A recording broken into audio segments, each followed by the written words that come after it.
Bonjour mes frères et sœurs et très heureux de vous retrouver pour un partage, une exhortation sur la parole de Dieu. Je vais commencer par un mot de prière. Aujourd'hui, le sujet en fait que je veux aborder, c'est mon frère, enseigne ta maison dans les voies de l'Éternel, enseigne ta femme, tes enfants dans les voies du Seigneur. Père, merci pour ta bonté et ta fidélité. Je prie que par l'Esprit de ton Fils Jésus-Christ et en son nom, tu nous guides dans ta parole et tu nous amènes à sa ressemblance. Amen. Alléluia. C'est une nouvelle année qui commence, l'année 2024. Puis, en général, le mois de janvier, le début d'année, c'est le temps de résolution. C'est le temps de repartir sur des bonnes bases. C'est le temps aussi de mettre en place des éléments d'amélioration. Et j'ai une piste d'amélioration à te proposer, mon frère, pour cette année 2024. Un encouragement à te donner, c'est prends le temps en cette année 2024 d'enseigner ton foyer, ta maison, ta femme, tes enfants dans les voies du Seigneur.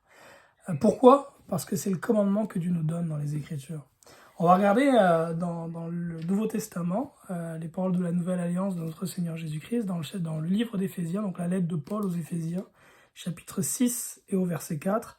Paul dit ceci : « Et vous, pères, n'irritez pas vos enfants, mais élevez-les en les corrigeant et en les instruisant selon le Seigneur. » Donc l'Écriture nous dit ici que nous avons la responsabilité en tant que père, premièrement, de corriger nos enfants.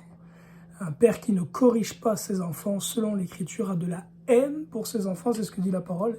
Il dit que le père qui néglige, qui ménage sa verge, a de la haine pour son fils dans le livre des Proverbes. Donc tout d'abord, il dit donc de corriger nos enfants. Et deuxièmement, il est dit en les instruisant selon le Seigneur. Nous avons la responsabilité en tant que père de famille d'être pour nos enfants et aussi pour nos épouses des instructeurs, des enseignants. C'est à nous d'enseigner notre maison dans les voies de l'Éternel. Alors, ce commandement qu'on trouve dans la Nouvelle Alliance de notre Seigneur Jésus-Christ n'est pas nouveau, puisqu'il est aussi la fondation de la foi du peuple juif, la profession de foi en fait des Juifs, ce qu'on appelle le Shema Israël. Et dans l'Ancien Testament, donc cette confession de foi, c'est Deutéronome 6, verset 4. Deutéronome 6, verset 4, c'est aussi le commandement que le Seigneur Jésus-Christ a mentionné comme étant le plus important, lorsqu'on lui a demandé quel est le commandement le plus important. Et voilà ce qu'il est dit. Shema Israël, Adonai Eloheinu, Adonai Echad. Écoute Israël, l'Éternel notre Dieu est le seul éternel. Tu aimeras l'Éternel ton Dieu de tout ton cœur, de toute ton âme et de toute ta force. Et ces commandements que je te donne aujourd'hui seront dans ton cœur. Et voilà ce qu'il est dit. Tu les inculqueras à tes enfants, tu en parleras quand tu seras dans ta maison, quand tu iras en voyage, quand tu te coucheras et quand tu te lèveras. Tu les liras comme un signe sur tes mains, ils seront comme des frontons entre tes yeux. Tu les écriras sur les poteaux de ta maison et sur tes portes. Donc dans ce passage ici, Adonai, le Seigneur Hachem, donne le commandement à son peuple, au peuple d'Israël, d'enseigner aux hommes d'Israël en particulier, puisque la loi est adressée aux hommes, il leur donne le commandement d'enseigner leur foyer, en particulier leurs enfants, de leur enseigner les commandements de l'Éternel. Et le Seigneur ne s'arrête pas simplement là, il ne dit pas simplement tu inculqueras mes commandements, mais il rentre dans plus de précision parce que Dieu connaît nos cœurs, il sait comme le cœur de l'homme est tortueux, et comme souvent on cherche à couper les coins ronds et trouver des raccourcis. Et il dit, tu les inculqueras ces commandements quand tu seras dans ta maison, quand tu iras en voyage, quand tu te lèveras et quand tu te coucheras. Autrement dit, nous avons en tant que père de famille la responsabilité d'inculquer les commandements de Dieu à nos enfants, à nos épouses, en tout temps, donc nuit et jour, quand tu te lèveras, quand tu te coucheras, et aussi en tout lieu, aussi bien lorsque nous sommes à notre domicile que lorsque nous sommes en voyage, à l'étranger ou peu importe. C'est notre responsabilité en tant que père de famille. Et c'est une responsabilité qui est si importante en fait que l'Écriture déclare, Dieu déclare dans la parole, que c'est parce qu'il savait qu'Abraham serait fidèle dans l'exécution de cette responsabilité d'enseignant, d'instituteur, des commandements d'Yahweh vis-à-vis de ses enfants qu'il l'a choisi pour faire alliance avec lui. Et ça on le voit dans Genèse 18, verset 19. Genèse 18, donc Bereshit, Genèse 18, verset 19. Voilà ce que dit ici Dieu. Il dit, Abraham deviendra, verset 18, Abraham deviendra certainement une nation grande et puissante. En lui seront bénies toutes les nations de la terre. Car je l'ai choisi afin qu'il ordonne à ses fils et à sa maison après lui de garder la voie de l'Éternel en pratiquant la droiture et la justice, et qu'ainsi l'Éternel accomplisse en faveur d'Abraham les promesses qu'il lui a faites. Donc Dieu dit ici qu'il a choisi Abraham afin qu'il ordonne à sa fils et à sa maison après lui de garder sa voie en pratiquant la droiture et la justice. La raison pour laquelle Dieu a choisi notre père Abraham pour faire alliance avec lui et pour en faire l'ancêtre de notre Seigneur Yeshua, le Fils de Dieu, c'est parce qu'il savait qu'Abraham serait fidèle pour enseigner ses fils et l'intégralité de sa maison dans les commandements de l'Éternel, dans la voie de Dieu. Donc si c'est la raison pour laquelle Dieu a choisi Abraham, imaginez combien il est important, en tant que père de famille, nous qui sommes fils d'Abraham selon la foi, comme il est important que nous veillons à enseigner quotidiennement nos femmes et nos enfants dans la connaissance de l'Éternel, ceux de notre maison, ceux de notre foyer. Nos femmes et nos enfants deviendront à l'image de la vision qu'on insuffle en eux, en tant que père de famille. Si en tant que père de famille, nous laissons dans notre maison la télévision, les tablettes, les bandes dessinées mondaines, les livres mondains, les romans mondains, toutes les activités mondaines remplir la tête de nos épouses et de nos enfants, si nous permettons cela, un peu comme Adam a permis à Ève de manger les fruits défendus, eh bien, ce que nous allons laisser derrière nous, c'est une descendance impie, nourrie des choses du monde, parce que l'homme devient ce dont il s'est nourri.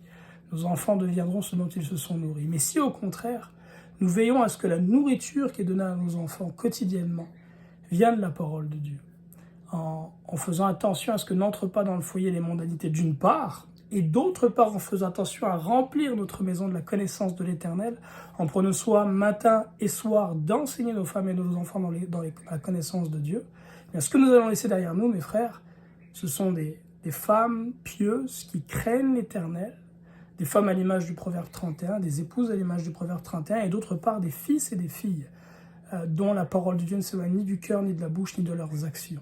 Des fils et des filles qui seront disciples de Jésus-Christ en grandissant et qui le glorifieront. C'est notre responsabilité en tant que père. Nous avons, en tant que père, une telle capacité d'impact sur la vie de ceux que Dieu a mis autour de nous. Le moindre petit geste peut avoir des conséquences immenses dans la vie de ceux qui nous entourent et que Dieu a mis sous notre responsabilité. Et je vais prendre pour exemple l'impact que mon propre père a eu sur moi. Étant enfant, alors que j'étais très jeune, j'avais probablement 4 ans ou 5 ans, dans la région parisienne, et j'ai accompagné une fois mon papa pour aller faire les courses au supermarché. On marchait à travers un parc pour se rendre au supermarché. Il y avait là un clochard qui était en train de se saouler, un ivrogne dans le fond, et clochard, sans abri, itinérant. Et je me souviens que mon père a pris les bières avec lesquelles il était en train de s'enivrer, puis il les a cachées quelque part pour que cet itinérant cesse de s'enivrer. Et par la suite, dans le supermarché, papa achetait du fromage, je ne sais plus trop quoi, puis quand on est revenu, il a donné cette nourriture à l'itinérant. C'est un geste ponctuel que j'ai vu mon père réaliser une fois, simplement une fois. C'est une semence que mon papa a mis dans ma vie, et qu'est-ce que ça a apporté comme fruit? Quelques années plus tard, une fois rendu adulte, j'ai passé une dizaine d'années à m'occuper des itinérants et des prostituées dans la ville de Montréal, à aller chaque semaine ou presque les nourrir, les ramasser pour les amener à l'église, les habiller, prendre soin d'eux, etc. Et on a pu en baptiser plus d'une centaine, par la grâce de Dieu. Donc tout ça pour dire que cette toute petite semence que mon père a pu déposer dans ma vie a porté un fruit décuplé au centuple une fois que je suis devenu adulte. Ainsi donc, si nous prenons quotidiennement soin de donner à nos femmes et nos enfants un exemple de piété par le modèle de vie que nous menons en tant que père, et d'autre part de leur enseigner les commandements de l'Éternel, on peut s'attendre à avoir des fils et des filles qui auront une vie à la gloire de Dieu qui surpassera de loin la vie que nous-mêmes nous avons menée. Moi, j'ai cette espérance et cette foi que mes fils et mes filles ressusciteront les morts, que mes fils et mes filles, que mes fils prêcheront à des dizaines de milliers de personnes, convertiront des dizaines de milliers de personnes pour le Seigneur Jésus-Christ, que mes fils et mes filles feront des miracles, que mes filles seront des mères de chefs d'État, peut-être d'hommes qui seront de grands missionnaires, que mes fils seront des hommes qui auront une place importante dans le monde pour faire avancer le royaume de Dieu. C'est ma foi, j'ai la foi que si je suis fidèle à Dieu en enseignant à mes enfants les commandements éternels, il fera dans leur vie des choses bien plus grandes que ce qu'il a pu faire encore dans ma vie. Enfin, le dernier élément que je veux aborder, c'est l'importance dans l'enseignement qu'on donne quotidiennement à nos enfants, d'aborder les vraies choses, de ne pas avoir peur et de ne pas craindre d'aborder les choses qui sont difficiles ou tabous. Combien de frères ou sœurs rendus à l'âge adulte, Combien de frères et sœurs en Christ, combien d'hommes et de femmes sont liés dans l'âge adulte par des malédictions et des péchés qu'ils ont commis dans leur enfance ou l'adolescence. Inceste, pornographie, zoophilie. Toutes ces choses-là et bien d'autres encore, nos enfants ne peuvent pas deviner qu'elles sont mal si nous ne leur enseignons pas.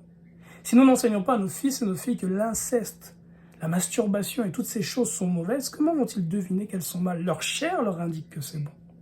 Nous devons donc, en tant que pères de famille, ôter les tabous et aborder, selon que le dit la parole de Dieu et l'Écriture, les commandements de l'Éternel, même dans ces sujets qui peuvent sembler délicats. Et l'Écriture en parle, la Bible dit dans Lévitique 18 par exemple, que l'homme ne découvrira pas la nudité de son père, la nudité de sa mère, la nudité de sa sœur, de son frère.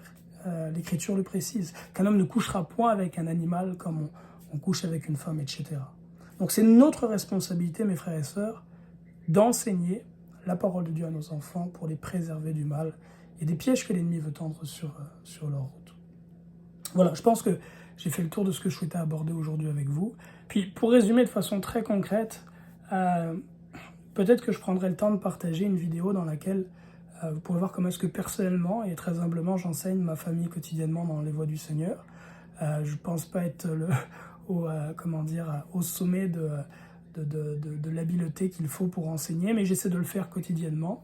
Et puis j'espère que ce sera une source d'encouragement. Je vais probablement essayer de le faire dans un temps futur, de partager ça sur cette chaîne. Et ceci étant dit, pour faire très simple, j'ai commencé à enseigner ma femme et mes enfants quotidiennement lorsque ma fille la plus âgée, mon enfant le plus âgé devait avoir à peu près 3 ans. J'ai négligé de le faire au tout début. Fait que j'ai commencé, je crois, en 2018. Ouais, 2018. Donc ma fille devait avoir 3 ans, la plus âgée. Mes fils avaient à peu près 2 ans. Et lorsque j'ai commencé à le faire, c'était vraiment par la foi, parce que je leur lisais la parole, puis j'avais l'impression qu'ils ne comprenaient absolument rien. Mais tout doucement, petit à petit, la compréhension arrive. Ils arrivent à un âge d'éveil, et mon épouse, elle comprenait la parole que j'enseignais. Et aujourd'hui, lorsque j'enseigne la parole de Dieu à mes enfants, bien, ça mène beaucoup de questions, et j'ai l'occasion de vraiment pouvoir rentrer dans des détails, d'apporter des réponses aux questionnements de leur cœur par rapport à l'Écriture. Et quotidiennement, matin, soir, on va aborder un chapitre ou quelques versets, et puis je vais essayer d'expliquer ces versets selon la compréhension que j'en ai. C'est vraiment notre responsabilité. Et c'est même la raison pour laquelle, dans l'Écriture, il est dit que, la parole nous dit que les femmes dans l'assemblée doivent garder le silence, et que même si elles ont une question, elles doivent aussi se taire dans l'assemblée. Paul précise, dans le livre de Corinthiens, que si la femme a une question, qu'elle demande à son mari à la maison. Pourquoi? Afin que la compréhension de l'Écriture qu'elle épouse ne vienne pas d'un autre homme, mais vienne vraiment de son mari. Que nous puissions avoir des foyers qui sont à notre image, comme Dieu a créé le monde à son image, car nous, en tant que père de famille, sommes l'image de Dieu le Père. Là-dessus, que Dieu vous bénisse abondamment, que la paix du Seigneur soit sur vous et vos maisons, et qu'en 2024, mes frères, vous preniez soin d'enseigner quotidiennement vos enfants, vos épouses, ceux de votre maison, dans la connaissance de l'Éternel. Shalom en Yeshua. Bye bye.